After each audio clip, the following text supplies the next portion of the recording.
Hello, everyone, and welcome again to another Teacher Joseph podcast. Imagine that you walk into a crowded room and there's someone speaking very eloquently about a topic you like. He uses lovely words which go up and down, but yet halfway into the speech, you begin to get distracted. It's a topic that you like, but not that much. It might be work-related. And you can see people beginning to shuffle because he's using too many words. People are getting a bit bored after 5 minutes. And quickly, some people begin to leave.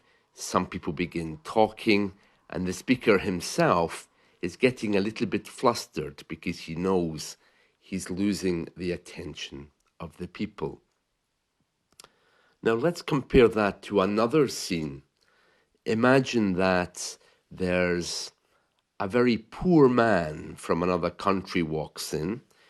He doesn't speak good English, and he's been asked to explain his journey to another country.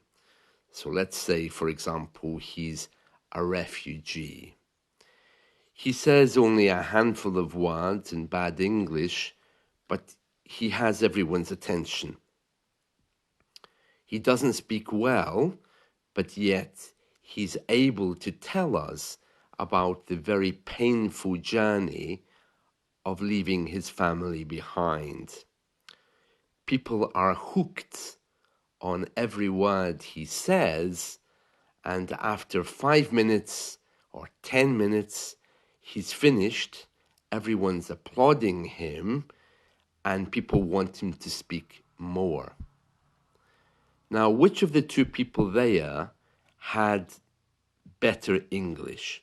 The first one or the second one? And which one of those two people was listened to most? The man with the best English or the man with the strongest conviction?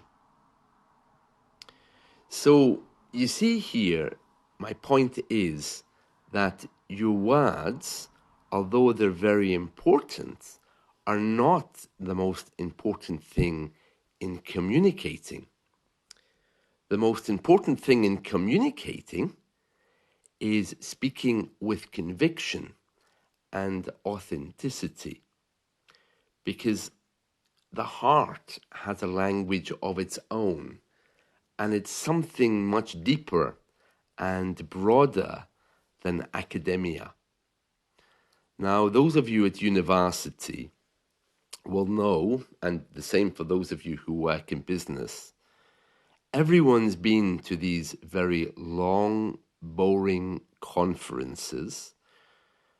Maybe money was paid by your company for you to attend, and the speaker was handsomely paid, and he's standing there wearing a shirt and a tie, and he's speaking in very nice English.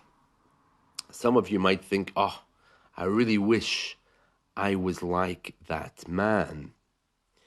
But yet in my example earlier, he wasn't the one who was most popular. Why is that? Well, the second one was much more convincing and relevant. It wasn't just another non-practical theoretical speech. It was about life. It was about passion, and it was about reality. Now, why am I telling you all of this? I'm telling you all of this because if you walk into a crowded room today and you think, I don't think my English is good enough to talk to these people, then you shouldn't be afraid, because maybe it's not dependent on your English, it's dependent on what it is that you want to say. You know, some cultures are really in touch with reality, and that's what I love about them. But here in the West, sadly, many of us well, we do jobs that we don't really like or we've learned to like, but don't really have any relevance in our world or in the outside world. And then, we go home at night, we're inundated with work and Excel spreadsheets, and we think, you know what? This is really good, but it's not very fulfilling. But because it pays a lot, we spend our lives supporting it, working with it, giving it our energy. But yet, if we reverse that and we look at something that we love, we come at it with such passion and energy that automatically people tap into that energy and connect with us. So, getting back to this crowded room that you walk into, those of you who really want to make an impression and want to be heard shouldn't be worrying too much about your English, but should just confidently speak.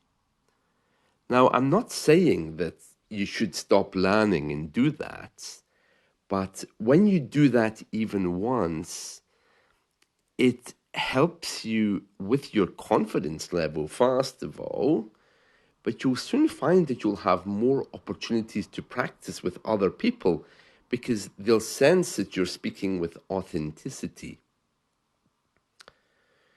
These days, all of us are going through the internet, listening to speeches, often about things which are really just not important. But yet we listen to them, firstly, to take away that horrible silence that we sometimes have to face, and also just to escape our boredom of life. But what if we were to speak with authenticity, even in our own language? What if we could really tap into our passion and let others know how we feel, not only by our words, but by the way we say those words? What would that feel like? And that's really something I want you to focus on today, because it's very, very important. So, just to recap on this, what I'm saying is if you go into a crowded room, you really shouldn't be afraid to speak, because if it's something that you truly believe in, you'll have no problem expressing it. But yet, if you are just like many other speakers and you just want to say your points, then of course that's going to be twice or three times more difficult. So I would invite you today to really look at what it is that you say in a second language. And if you struggle for people to hear you, maybe there's an issue not with your English, but with your content. Because if people aren't getting very excited by your words, it might be nothing to do with your English, but it could just be that they're not seeing or sensing your passion of the thing that you truly believe in. So it's either going to be what you're saying isn't authentic, Some people go through life just, seeing the whole world as a stage and trying to say funny things, which is fine from time to time. But there's other people who really bring to the table interesting topics. As a teacher, I've learned the art of conversation. I know how to get a good conversation out of people. I ask them a question and they might tell me, "Oh, how interesting. I've never thought of that before." We all seem to be kind of numb. And even in a second language, we kind of forget how to speak. But it's not because we don't know how to, it's sometimes because the subjects we choose to talk about are so dull and boring. If you really feel like that, I recommend that you go to a site like esldiscussions.com. And any teacher you go to, present a topic to him and say, okay, this is what I want to talk about. Here's the 10 questions, and ask him, interview him, or ask him to interview you to get the answers out of you. But the key here isn't about the questions. It's about how passionate you are about what you're talking about. And as I've mentioned before in these podcasts, the more that you can get in touch with your passion, the easier and quicker it will be to move forward. Now, of course, there's all kinds of problems there, because there's certain things that maybe you don't know if your teacher is okay discussing them, especially if it's something sensitive like politics or religion. But you don't need to discuss those exact topics. You can just walk around those topics, just to mention some views. You don't need to get into a debate of an absolute right or wrong. So you see, there's always ways of doing this, but whatever way you do it, you really need to be tapping into that energy there. And for most of us, we just don't know what our passions are anymore. So I would say, with a second language, make that your priority. You have a chance of stepping into a new world, perhaps for you, a new world of democracy, where you can discover who you truly are. And that's one of the beautiful things about learning English. The culture of it is so wide and vast that there's a place for everyone. So put away the fear and just make sure that the words you use today are authentic, honest, and really reflect who you are. And I think if you do that, you have much more success at speaking, not because you're going to be showing off your latest round of new words, but people are really going to be hearing your heart. Something to reflect upon. That's it from me. See you all. Bye.